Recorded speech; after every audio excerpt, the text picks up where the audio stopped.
Азыр алдыңыздарга дагы бир биздин Өзбекстандан келген коногубузду чакырабыз. Мен бир жакшы бир максат кылдым эле.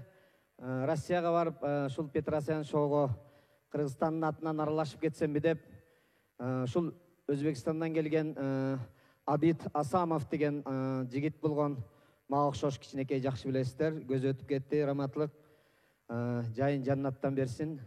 Мына ошол Абит Асамов менен Өткөр Мухаммеджаев деген жигиттер менен мына жакшы мамиледе дос болуп жүрөбүз. Азыр анда алдыңыздарга мына ошол Өзбекстандын дагы бир мына ошондой шоумен куудул жигити Өткөр Мухаммеджаев келатат. Кол чабуулар болсун гана. Конокторго катыраак кол чабуу болсун. Karançı Xudoybергеновga qarsakiylar. Assalomu alaykum. Assalomu alaykum aziz Qirg'izistonlik qadrdonlar, ota-onalar, aka-ukalar, go'zallikda tengi yo'q Qirg'iz suluvlari. Qirg'izistonga keldik, mana Issiqko'lli bo'yidamiz. Shuncha qudullar chiqyapti mana. Shuncha quduldan kelgan sahnaga aqlli odam chiqmaydi-da. Lekin tepadan kuzatib turibman, Qirg'izistonning bolalari juda ham aqlli ekan. Qani bular? Shu yer to'la bolayda. Soatimga qarab turdim. Rovna 10 bo'ldi, atboy. Qarang, bu aqlliligini qarang bolalarda. Kecha Issiqko'lda bo'yini aylanib yursam, ishondim bolalarda aqlliligiga. Qorong'ida kechqurun yursam, bir 5 yoshlik bola shunday suvni labiga keldi-da, shunday o'ynab turib, ota-onasi yo'q. Ota-onasi band. Bola shalab bet suvga tushib ketdi-ku. Qo'rqib ketdim. Birovni bolasi musulmonmiz alhamdulillah. Shartda kiyimim bilan suvga tashadim-da.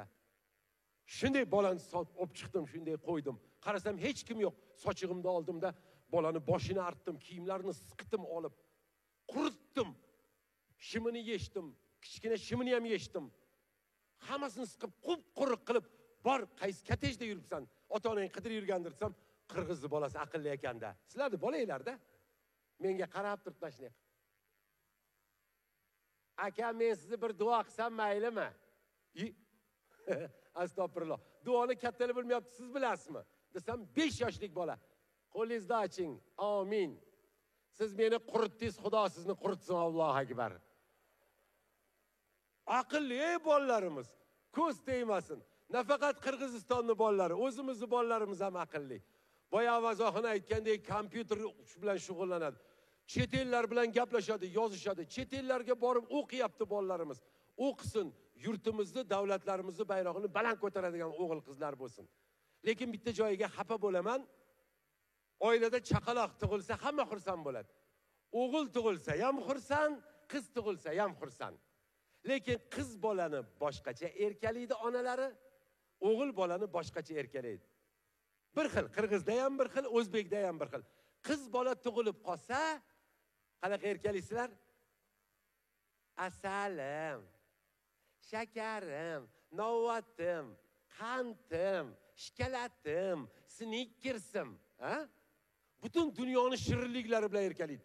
O'g'il bola tug'ilib qolsa, ozgina xafa bo'laman-da shu yer joyiga. O'g'il bolani hayvondan olib, hayvonga solishadi. Ha, sezganmisizlar? Mana chaqaloq yotibdi o'g'il bola. Birinchi dadasi keladi, kayib, xursand o'g'illik bo'ldim deb. Ash tepasida turaveradi. Qo'zichoq bu, qo'zichoq. Qo'zichoq qo'ydi bolasi-da. Bola sal kattaroq bo'lsa, o, bo'taloq bu, bo'taloq.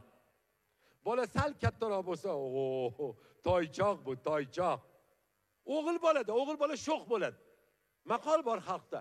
O'g'il bola bo'lsang, sho'x bo'lgin, sho'x bo'lmasang, yo'q bo'lgin deydi.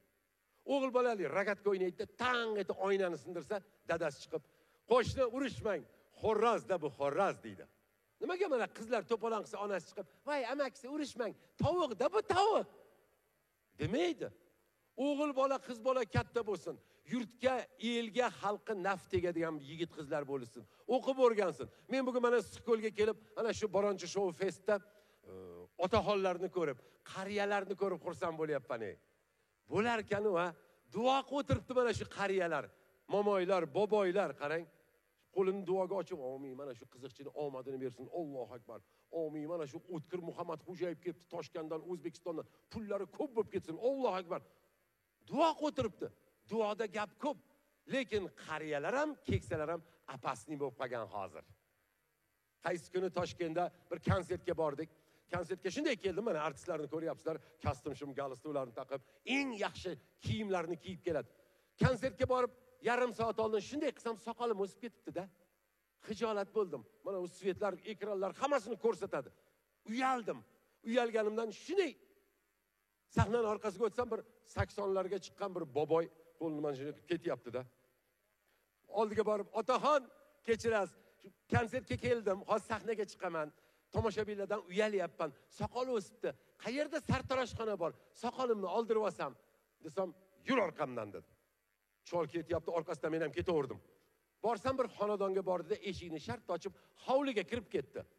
Men aytdim, "Hovlida nima qilaman men?" desam, "Otaxon, yur" dedi. Ichkariga kirdik. "Soqol oldirasanmi?" dedi. Men aytdim, "Ha, ota, soqol oldiraman" desam, ko'rpachani shunday soldida, "Jot" dedi.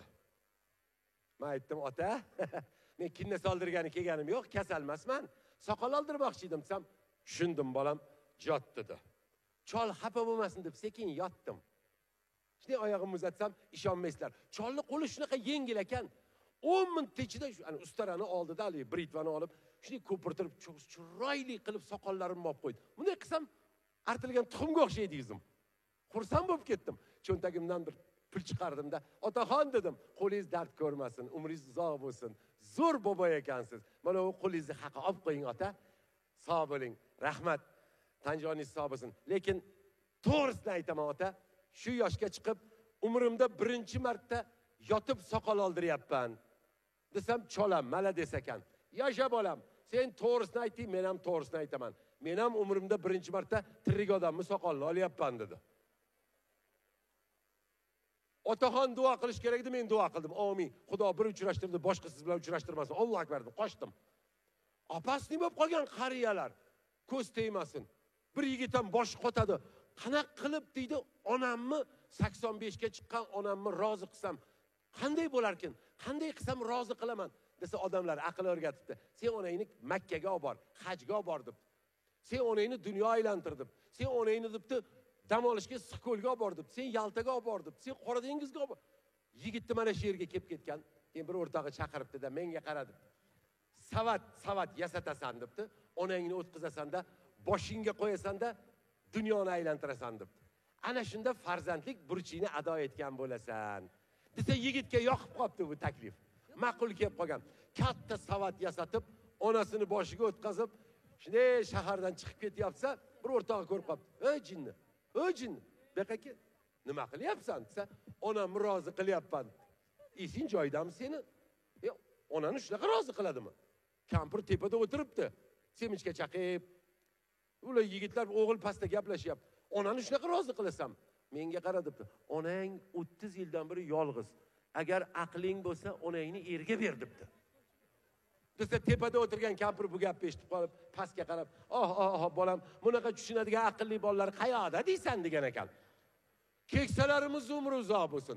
Shunchalik bugun mana Boronchu Xudoybergenov jigarimiz, akamiz, qadrdonimiz konsertlarni, festivallarni tashkil qilib, shuncha qirg'izistonlik qadrdonlarimiz yig'ilgan ekan, hammalarning qadamlariga hasanot.